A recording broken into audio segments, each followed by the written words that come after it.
ہے کہ حدیث کے مطابق تو ہم سب ہلاکت میں ہی چل رہے ہیں۔ حدیث میں آتا ہے کہ یا تو خود عالم بنو، جبکہ ہم اپنے آپ سے خود اس حدیث سے جائزہ لے کہ ہم عالم ہے کہ نہیں۔ دوسرا ہے کہ یا تو متعلم بنو، یعنی طالب علم بنو، یہ بھی اس زمانے میں مشکل ہے۔ تیسرے نمبر پر یا ان سے مدد یا ان کے ساتھ تعاون کرنے والے بنو، یا ان سے محبت کرنے والے بنو۔ پانچواں مت بنو ورنہ ہلاک ہو جاؤ گے۔ آپ حضرات کی بڑی قربانی میں یہ سمجھتا ہوں کہ اس پرفتن دور میں آپ حضرات نے اپنے بچے کو قرآن کے لیے وقف کیا، تو گوئے کہ آپ قرآن والوں کی مدد کر رہے ہیں، اپنے خاندان میں کیا کر رہے ہیں، قرآن والا پیدا کر رہے ہیں۔ تو یہ آپ لوگوں کی سب سے بڑی خوش نصیبی ہے کہ آپ حضرات گویا کہ اس حدیث سے اپنے آپ کو بچا رہے ہیں۔ ظاہر سی بات ہے، آپ بچے کو بھیجیں گے، ان کا خیال رکھیں گے، تربیت کریں گے، ان کے اساتذہ کے ساتھ آپ کی میٹنگز ہوگی، تو یہ انتہائی خوش نصیبی ہے گویا کہ آپ اپنے آپ کو ہلاکت سے بچا رہے ہیں۔ دوسرے نمبر پر آپ حضرات کے علم میں بھی زیادہ ہے کہ علم دولت سے بہتر ہے۔ دولت تو آپ کما کے دے سکتے ہیں، لیکن کیا آپ ان کے بچے کو سورہ اخلاص دے سکتے ہیں کہیں سے کما کر کہ وہ اچھے طریقے سے پڑھ لیں؟ نہیں کر سکتے۔ آپ دنیا کی ساری جہاں کی چیزیں آپ ان کو دے سکتے ہیں، لیکن آپ ان کو کوئی چیز یاد نہیں کروا سکتے ہیں۔ اس کا تعلق پڑھنے کے ساتھ ہے۔ غریب کا بچہ پڑھے گا تب بھی وہی ٹائم لگائے گا، اور دولت مند آدمی کا بچہ پڑھے گا تب بھی وہی لگائے گا۔ ابھی سے دنیا میں سب سے قیمتی چیز وقت ہے۔ دنیا میں سب سے قیمتی ترین چیز جو ہے نا وہ وقت ہے۔ وقت ایک مرتبہ چلا گیا دوبارہ واپس نہیں آ سکتا۔ اب میں اور آپ یہاں بیٹھے ہوئے ہیں، ہم اپنی زندگی کا جائزہ لیں۔ آپ کو خود اپنی کمیوں کوتاہیوں کا احساس ہوگا کہ کاش اگر میں بچپن میں فلاں فیلڈ میں چلا جاتا، کاش میں بچپن میں جس فیلڈ میں میں ہوں فلاں چیز حاصل کر لیتا تو آج میں باس ہوتا۔ آپ کو خود اس کا احساس ہوگا۔ آپ سب حضرات پڑھے لکھے ہیں اور اپنے کسی جگہ پر کام بھی کر رہے ہوں گے کسی جگہ پر، تو آپ کو خود احساس ہوگا کہ بچپن میں مجھ سے کیا کیا کمیاں ہوئی ہیں۔ تو پھر آپ خود اپنے آپ کو سمجھیں، چلو میں تو بچہ تھا، کاش مجھے والد سمجھاتے کہ بیٹا آپ یہ کریں، کاش میرا کوئی رہنمائی کرنے والا ہوتا کہ مجھے یہ سمجھاتے کہ آپ یہ کریں، کاش میرا کوئی رہنمائی کرنے والا ہوتا۔ اس وقت آپ کے بچہ گویا کہ آپ ہی کی امانت ہے۔ آپ خود اپنے آپ سے سبق سیکھ سکتے ہیں کہ مجھ سے جو کوتاہیاں ہوئی ہیں کس وجہ سے ہوئی، میرے بچوں سے وہ کوتاہی نہ ہو، میرے بچوں کا وقت ضائع نہ ہو۔ تو سب سے بنیادی چیز آپ حضرات نے اپنے بچوں کے وقت کو بچانا ہے، اس کے وقت کی قدر کرنی ہے۔ سب کچھ قسمت سے آ سکتا ہے، لیکن وقت جو ہے نا زندگی بھر نہیں آ سکتا۔ تو اس مجلس میں جو آپ حضرات سے سب سے پہلی بات جو میں نے پہلا عنوان ہی رکھا ہے وہ وقت کی اہمیت ہے، کہ آپ کو سب سے پہلے یہ بات اور ہم سب کو یہ بات سمجھنی چاہیے، ہم ادارہ اور آپ حضرات ہم دونوں مشترکہ ایک بھائی، اور جس طرح ہم سب بھائی بیٹھتے ہیں ایک دوسرے کے خوبیاں بھی بیان کرتے ہیں اور ایک دوسرے کی کمی، تو ایک تو ہمیں خود احساس ہونا چاہیے بحیثیت استاد، بحیثیت مدرس اور بحیثیت محتمم یا بحیثیت ناظم، مجھے خود اس کا احساس ہونا چاہیے کہ یہاں پر صبح سے لے کر عصر تک میرے پاس بچہ ہے تو اس کا ایک منٹ بھی ضائع نہ ہو۔ لیکن اس کے بعد دوسرے نمبر پر سب سے بڑی ذمہ داری آپ حضرات پہ عائد ہوتی ہے کہ جب بچہ گھر پہ آ جائے تو آپ اس کا شیڈول بنا دیں کہ کون سے وقت اس کے لیے کیا کرنا مفید ہے اور کیا کرنا چاہیے، وہ آپ حضرات خود ہی سیٹ کر لیں۔ اور آپ حضرات ہم فردن بھی اپنے بچوں کے حوالے سے مشورہ کر سکتے ہیں۔ میں بھی یہیں پر ہوں، حضرت امام صاحب بھی آپ حضرات کے سامنے ہر وقت یہاں پر اویلیبل ہوتے، ہر نماز میں ہوتے، تو ان سے بھی آپ اپنے بچوں کے ذہنی سطح کے متعلق اپنے بچوں کے معاملات ان سے بھی ڈسکس کر لیں، تو انشاءاللہ آپ حضرات کو اس کی بہت زیادہ جو ہے نا وہ رہنمائی مل سکتی ہے۔ دوسرے نمبر پر اپنے بچوں کے لیے ہدف متعین کریں کہ میرا بچہ، اگر آپ کو اندازہ نہیں تو آپ ان کے اساتذہ سے مشورہ کریں کہ میرا بچہ کتنے سال میں حفظ کر سکتا ہے۔ اگر میں 1 سال میں حفظ کروا سکتا ہوں، 2 سال میں حفظ کروا سکتا ہوں، مجھے کیا کرنا چاہیے؟ اگر آپ نے ذہن میں یہ رکھا ہے کہ 5ویں جماعت 1 سال میں پڑھے گا تو آپ نے 1 سال کے لیے اس کو کوئی کام دیں گے نا، 1 سال کے لیے اس کی فیوچر کے بارے میں سوچیں گے، تو آپ اپنے بچوں کے بارے میں ہدف بنائیں کہ 3 سال میں حافظ بن سکتا ہے، زیادہ 3.5 سال لگ جائیں گے، بیماری ہو تو اللہ کی طرف سے آتی ہے۔ اور میں نے اس بچے سے بنانا کیا ہے، دنیا کی چیلنجز اس وقت کیا ہے اور دنیا کہاں جا رہی ہے، اور میں نے بچے کو کیا بنانا ہے۔ ایک تو یہ چیز آپ ابھی سے مقرر کریں اپنے بچے کے لیے۔ حدیث میں آتا ہے کہ ایک آدمی کی وجہ سے کئی لوگ جہنم میں جلیں گے، اس میں سے ایک اولاد کی وجہ سے بھی باپ جہنم میں جائے گا کہ اس نے اپنے بچے کی تربیت نہیں کی۔ تو اس لیے میرے عزیز دوستو ابھی سے اپنے بچوں کے لیے ہدف مقرر کریں. اگر آپ کو ہدف نہیں معلوم کہ کتنے سالوں میں تو آپ امام صاحب سے مشورہ کریں. تیسرے نمبر پر جو اہم چیز وہ بچوں کی حوصلہ افزائی. اگر آپ کا بچہ باہر سے آ جائے اور کوئی اچھا کارنامہ سر انجام دے تو آپ اسے کتنی حوصلہ افزائی کرتے ہیں, اور بچے کو بھی معلومات ہوتی ہے کہ میرے والد صاحب اس بات پہ خوش ہوتے تو وہی کام کرتے ہیں. بدقسمتی یہ ہوتی ہے کہ بچہ ایک پارہ حفظ کر لیتا ہے, ہمیں پتہ ہی نہیں ہوتا ہے, دوسرا پارہ حفظ کر لیتا ہے, ہمیں پتہ ہی نہیں ہوتا ہے, تیسرا پارہ حفظ کر لیتا ہے. آپ اپنے بچوں کی حوصلہ افزائی کریں.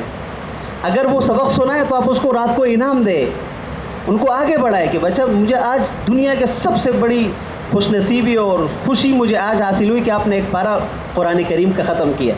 آپ ان کے سر پہ ہاتھ رکھ کے آپ ان کو آگے بڑھانے کی کوشش کریں گے. دیکھو بیٹا مجھے آج انتہائی زیادہ خوشی ہوئی کہ آپ نے ایک پارہ حفظ کیا, اس کے لیے تو میں آپ کو جو ہے نا فلاں جگہ لے کے چلوں گا, یہ لے کے دوں گا, فلاں چیز لے کے دوں گا. لیکن جب آپ ایک پارے میں یہ کریں گے بخدا وہ اگلے پارے کے لیے اتنی جلدی بےتاب رہے گا کہ گھر میں آپ کو خود بولے گا بابا میں نے دوسرا پارہ بھی حفظ کر لیا, تیسرا پارہ بھی حفظ کر لیا اور چوتھا بھی کر لیا. لیکن بدقسمتی یہ ہوتی ہے کہ وہ بچہ آ جاتا ہے اور آپ کے سامنے اپنا انعام بھی رکھ دیتا ہے, ہمارے سامنے بشمول میں. مجھے بھی حوصلہ افزائی کرنی چاہیے اپنے بچوں کی. یہ آپ سے زیادہ میرے بچے ہیں, آپ سے زیادہ ہمیں فکر ہوتی ہے. تو اس لیے یہ اگر کوئی کمزوری بھی ہو تو سب سے پہلے میں اپنی طرف بھی منسوخ کروں گا.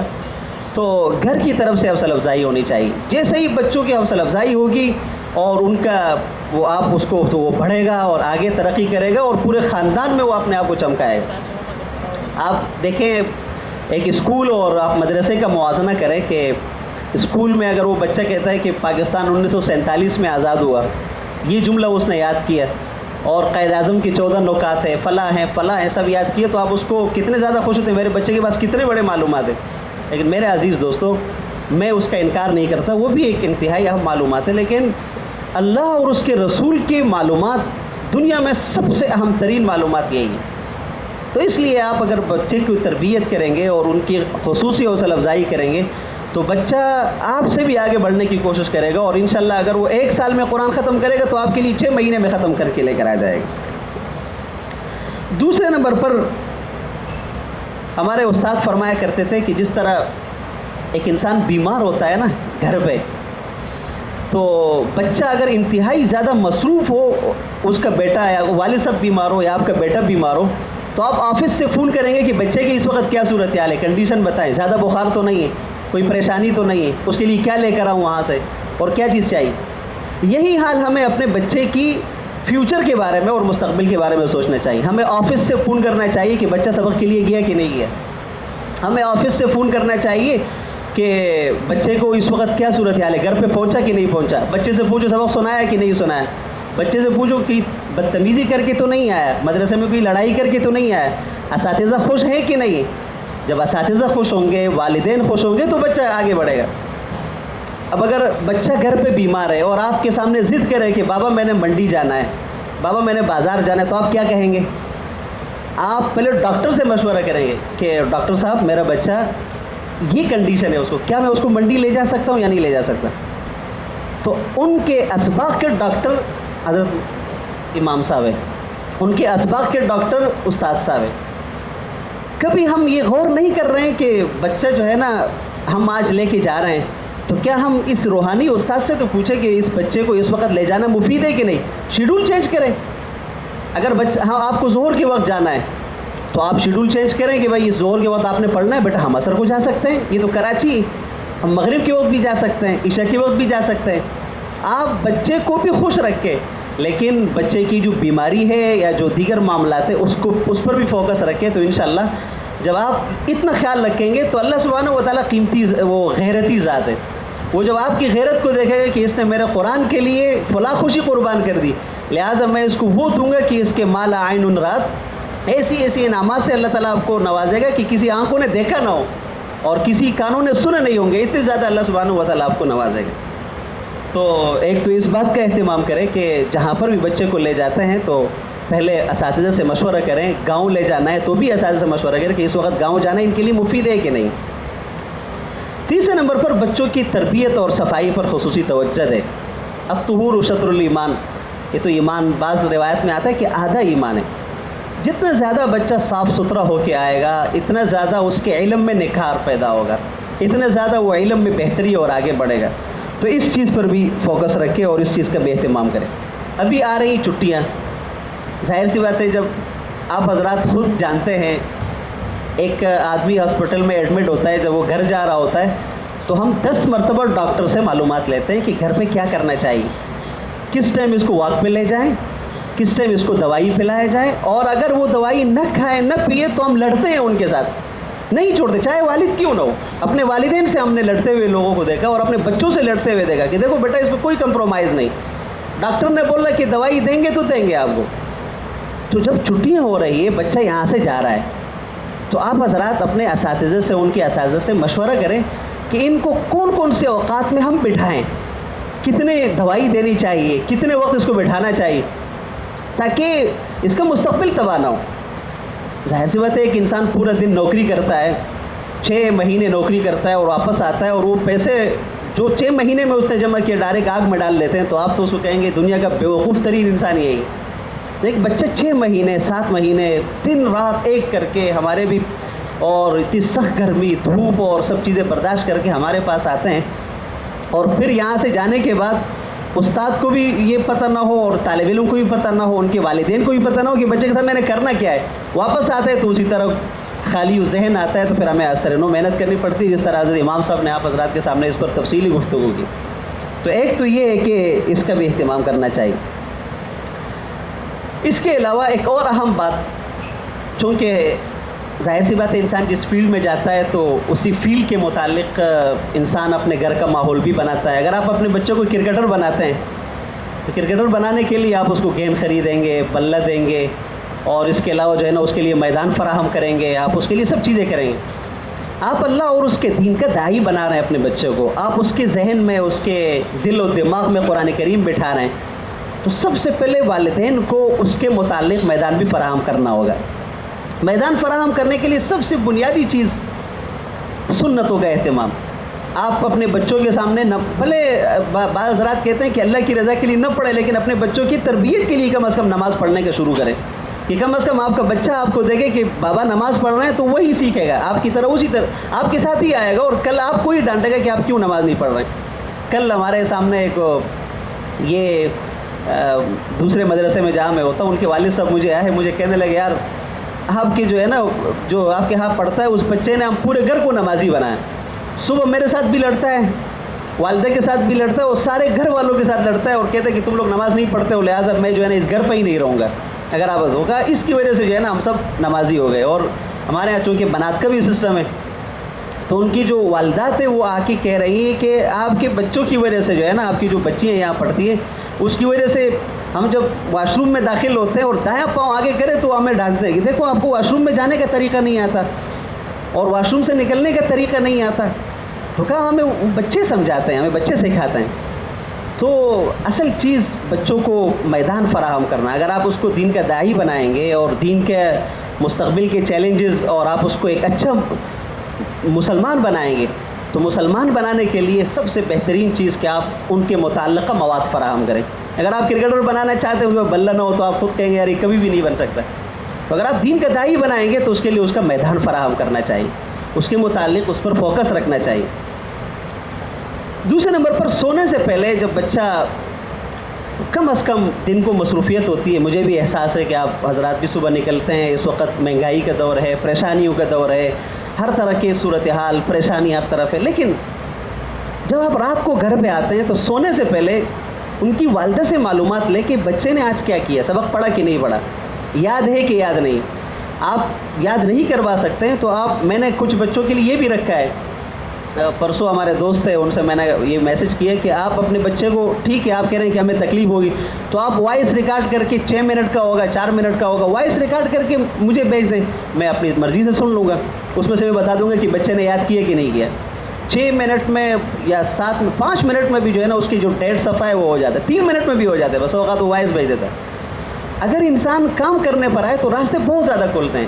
قرآن کریم میں والذین جاہدوا فینا، جو کوشش کرتے ہیں ہماری طرف، ہمارے راہ، تو لنہدینہم سبلنا، ہم ان کے لیے راہیں کھولتے ہیں، ایک راستہ نہیں راہیں کھولتے ہیں۔ جو حضرات محنت کرتے ہیں جو حضرات آگے بڑھنے کی لگن ہوتی ہے، شوق ہوتا ہے، تو اللہ سبحانہ و تعالیٰ ان کے لیے راہیں کھول لیتا ہے. تو میں نے اسے کہا کہ ٹھیک ہے، آپ کا گھر دور ہے، کوئی نہیں آ سکتا ہے، تو کم از کم آپ اپنے بچے سے پوچھیں. یاد کیے، بچہ تو یہی کہے گا میں نے یاد کیا بابا. تو جائزہ بھی تو لینا چاہیے نا. ایک بچہ آپ کے سامنے کہے بابا میں نے دوائی کھائی ہے، تو آپ تو پھر بھی پوچھیں گے کہ والدہ سے پوچھیں گے کہ واقعتاً کھائی ہے کہ نہیں کھائی. تو کبھی کبھار جائزہ بھی لے لیا کریں. تو جائزہ کا طریقہ یہ ہے کہ آپ والد صاحب ان کے استاد کو فون کریں کہ آپ ان کا تھوڑا سبق سنیں، یہ میرے سچ کہہ رہا ہے جھوٹ کہہ رہا ہے. 1-2 مرتبہ آپ کو اندازہ ہو جائے گا. اگر آپ ان کی اس طرح نگرانی کریں گے تو بچہ انشاءاللہ خود بخود آگے بڑھنے کی کوشش کرے گا. تو دوسرے نمبر پر روایت میں آتا ہے کہ جتنی زیادہ آپ اپنے بچوں پر تربیت پر توجہ دیں گے، اتنا اللہ سبحانہ و تعالیٰ آپ کے بچوں کو آگے بڑھائے گا. تو یہ چند باتیں آپ حضرات کے سامنے. اچھا، اور چھٹیوں کے جو معاملات ہیں، دیکھیں ہمارے پاس آتے ہیں تو ہمارے پاس صرف ظہر کی نماز کا وقت ہوتا ہے. اس کے بعد عصر سے پہلے 4 نمازیں آپ کے ہاں پڑھتے ہیں. ظہر کی نماز میں آپ اپنے بچوں سے پوچھیں آج تک کوئی چھٹی ہوئی ہے ان کی؟ کبھی نہیں ہوئی. کبھی ایسا ہوا ہے کہ وہ آئے ہیں یہاں پر ہمارا ماحول نہ ہو، کہ استاد بھی نہیں ہے، محتمم صاحب بھی نہیں ہے، ناظم صاحب بھی نہیں ہے. دوسرا، اگر ایک نہ ہو تو ہم متبادل، یہ جو ہمارے استاد غائب ہوتے ہیں تو مجھے بھی میسج کرتا ہے، محتمم صاحب کو بھی میسج کرتا ہے، ساتھ والے استاد کو بھی، دیکھو میں کل نہیں ہوں گا. اس کا مطلب کیا ہے کہ ان کو اتنا زیادہ احساس ہے کہ وہ ایک چھٹی کی وجہ سے وہ 3 اساتذہ کو اطلاع دیتا ہے اور 3 اساتذہ کو باخبر کرتا ہے کہ دیکھو میں تو نہیں ہوں گا لیکن آپ نے فکر کرنی ہے. تو آپ دیکھیں گے حضرت محتمم صاحب، امام صاحب، اور صبح سے لے کر 10 بجے تک، 11 بجے تک، یعنی ان کی بھی مصروفیات ہوتی ہے لیکن یہیں پر آ کے بیٹھے ہوتے ہیں. اس کی وجہ یہ ہے کہ قوم کے بچے ہمارے پاس امانت ہے تاکہ وہ ضائع نہ ہو.